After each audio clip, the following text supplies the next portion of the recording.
Olá a todos, estamos aqui em mais um Comerciência. Hoje eu vou conversar com vocês sobre a linhaça, e a linhaça para reduzir o colesterol, né? Infelizmente, nós temos aí muitas pessoas com colesterol alto e o aumento do colesterol, ele leva a uma série de riscos, problemas cardiovasculares, problemas de derrame, está muito associado à obesidade. Então, realmente, ter gordura no sangue aumentada, que é o colesterol, não é bom para a sua saúde. E aí a gente vai falar se a linhaça realmente ajuda ou não. A linhaça foi muito falada há um tempo atrás e depois ela meio que ficou esquecida. Vamos conversar um pouquinho sobre isso. Então, o que é a linhaça, né? A linhaça é uma semente, né, que ela vem aí do Linum usitatissimum. Nossa, esse é um nome difícil. Ela é uma fonte rica de ácido graxo essencial, ácido alfa-linoleico, né, que é um ácido ômega 3, saudável para o coração, e também ela é rica em fibras solúveis e os lignanas, que contém os fitoestrógenos. Isso aí dá um outro comerciência, porque tem alguns estudos falando de fitoestrógenos para a menopausa, mas hoje a gente vai fixar aí no colesterol. Ela pode ser usada de várias formas, tá? Triturada, inteira, em pó, na forma de farinha, né? Em forma de óleo, e aí geralmente nessa forma líquida, né? Também você vai ter as cápsulas. Então, a forma de óleo geralmente vem encapsulada. E já se fala de propriedades anti-inflamatórias, antioxidantes, antiagregantes e até anticancerígenas.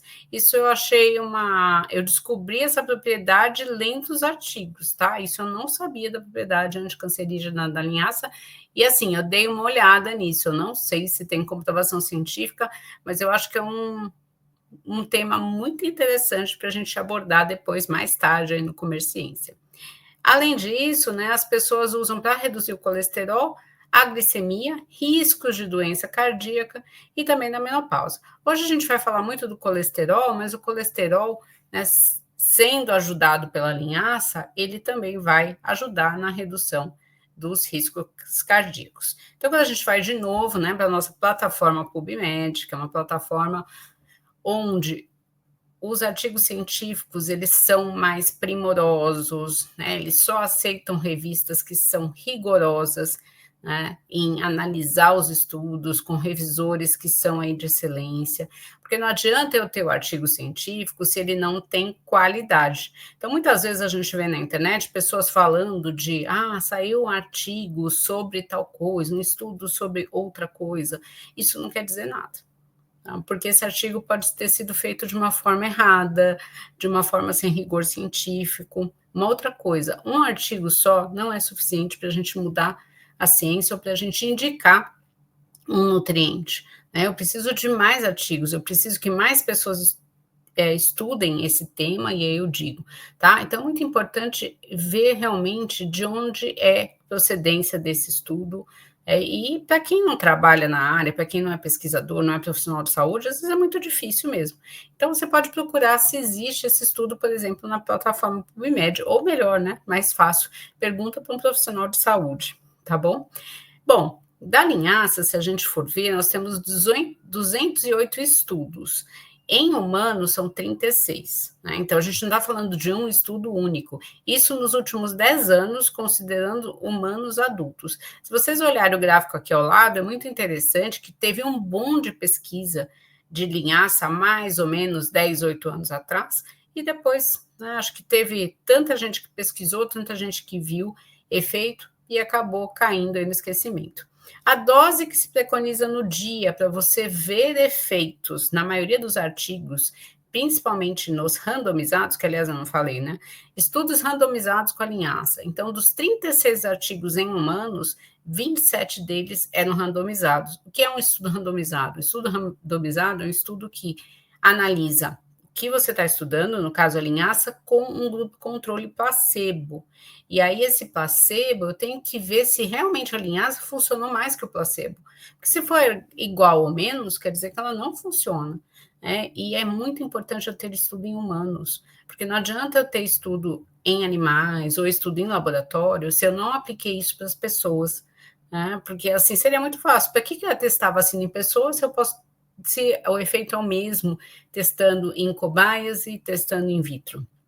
Eu preciso testar nas pessoas porque, infelizmente, não é igual. Seria ótimo, né? Se eu fizesse um teste laboratório, aí eu falar, não, agora eu posso aplicar nas pessoas que vai ser a mesma coisa que eu achei aqui. Não é, tá? Então, é importante eu comparar com alguma outra coisa, né? Porque a gente sabe, a gente já falou muito aqui de efeito placebo. O efeito placebo, ele vai ocorrer para várias substâncias, né? Se eu pegar 100 pessoas com a mesma doença e der água para essas pessoas, cerca de 30% dessas pessoas vão melhorar com a água.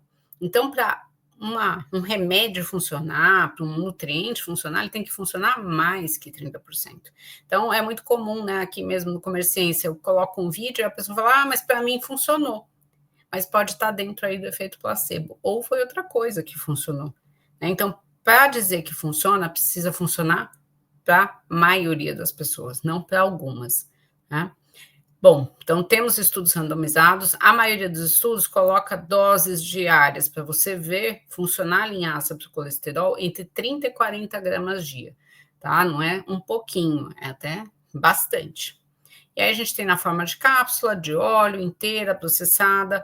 Há um tempo atrás, a gente ouvia muito que a processada era mais importante, mas olhando esses estudos randomizados, não tem essa conclusão, tá? Não tem. Inclusive, tem uma revisão brasileira que fala também que não encontrou algo que diga, ó, isso realmente tem para colesterol, vai ter que ser a linhaça processada, tá? Então, importante, né? Dica, usar a linhaça aí, na forma que for melhor para você, e pode ser qualquer linhaça, não precisa ser a dourada, não precisa ser outra, não, a linhaça que tiver mais próxima aí de você, que você realmente seja mais palatável, seja mais agradável. E realmente, né, esses estudos mostraram que essa quantidade de linhaça, para a maioria das pessoas, tem a capacidade de reduzir o LDL e aumentar o HDL. O LDL é o colesterol ruim, o HDL é o colesterol bom, né? Eu sempre explico para os meus pacientes assim: o LDL ele é pequenininho e rápido. Então ele entra lá, imagina o vaso sanguíneo como um cano que eu joguei uma bolinha de gude lá. Então ela fica batendo em tudo. Na hora que ela vai batendo, ela provoca lesões e às vezes ela gruda ali. É porque eu abri um pouquinho do vaso, é a gordura que gruda. O HDL já é o oposto, ele é grande e lento, então por onde ele vai passando, ele vai limpando todo o vaso. Então, é importante ter o HDL alto, porque esse é o colesterol bom.